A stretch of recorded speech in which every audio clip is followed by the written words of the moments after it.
अभी बहुत जल्दबाजी होगी कुछ भी कहना। हाँ, जो वीडियोज आए हैं उनकी सत्यता की जांच चल रही है, होगी जांच। ठीक है, और अगर थोड़ा सा कम है मेरे पास, मैं प्रियंका राणा जी का भी मैं रुख कर लेती हूँ। प्रियंका जी, मैं समझना चाहूंगी, क्योंकि ये मामला इतना संगीन, इतना विभत्स, जिस तरह की वीडियो सामने आई है, वाकई में कुछ भी शब्द मैं कहूं वो कम दिख रहे हैं। करीब 3000 के आसपास अश्लील ऑडियो वीडियो क्लिप्स हैं ये।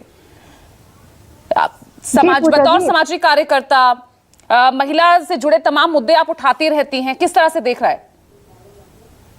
देखिए पूजा, इतना घृणित और ये विभत्स घटना है कि रोंगटे खड़े हो जाते हैं इस तरह की घटनाएं देख के। और आप देखिए कि किस तरह से पॉलिटिकल बैकग्राउंड का इस्तेमाल करके, अभी मैं सभी प्रवक्ताओं को और जो अभी लॉ की भी जानकारी दे रहे थे हमारे भाई, लेकिन आप ये समझिए कि हमारे देश के अंदर ऐसी ऐसी घटना हो जाती हैं जहां पर महिलाओं के साथ इतना अत्याचार और अपनी पावर को इस्तेमाल करके। अभी मैं प्रधानमंत्री जी का एक भाषण सुन रही थी, अभी जो कर्नाटका में अभी वो प्रचार कर रहे थे, उसके अंदर उन्होंने खुद कहा कि वोट बैंक के भूखे लोग कुछ दिनों के अंदर उनको बचा लिया जाएगा। तो मतलब प्रधानमंत्री जी भी जानते हैं कि किस तरह से बचाया जाता है और किस तरह से ऐसे लोगों को भगाया जाता है।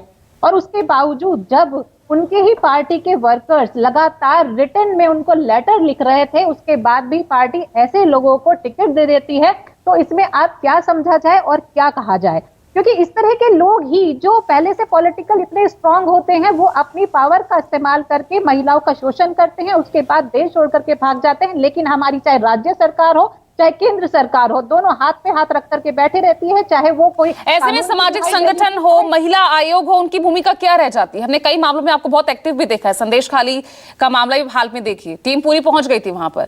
यहां पर भी FIR 23 तारीख को दर्ज हुई, उसके बाद 3000 ऐसे वीडियोस और उसमें 200 ऐसी महिलाएं शामिल हैं। देखिए पूजा, महिला आयोग या फिर हमारे NGOs जो होते हैं वो तब काम करते हैं जब इस तरह के सबूत, जब कानून हमारे साथ दे और हमें जब ये वीडियोस क्लिप्स वगैरह मिले। लेकिन अभी तो वीडियो क्लिप्स मैंने तो देखी भी नहीं है, अभी तो सिर्फ सुनने में आ रहा है कि 3000 से ज्यादा वीडियो जो है वो वायरल हो गई हैं।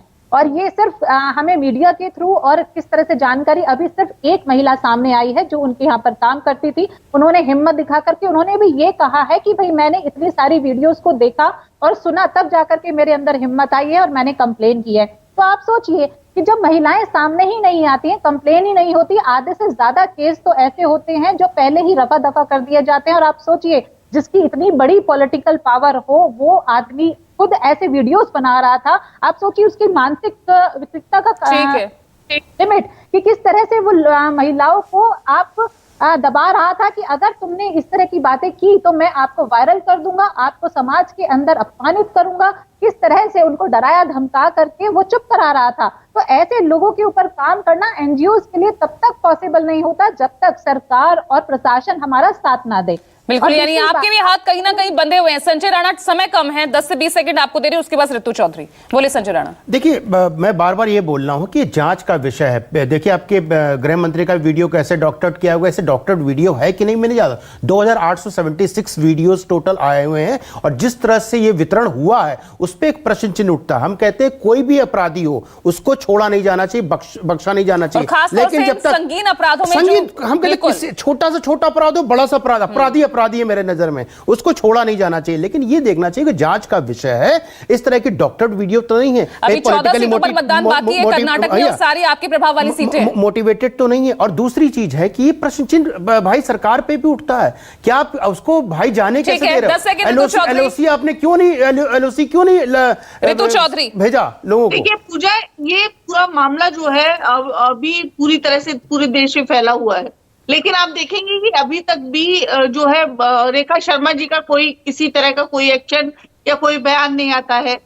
तो स्मृति ईरानी इस मामले पर पूरी तरह से चुप है।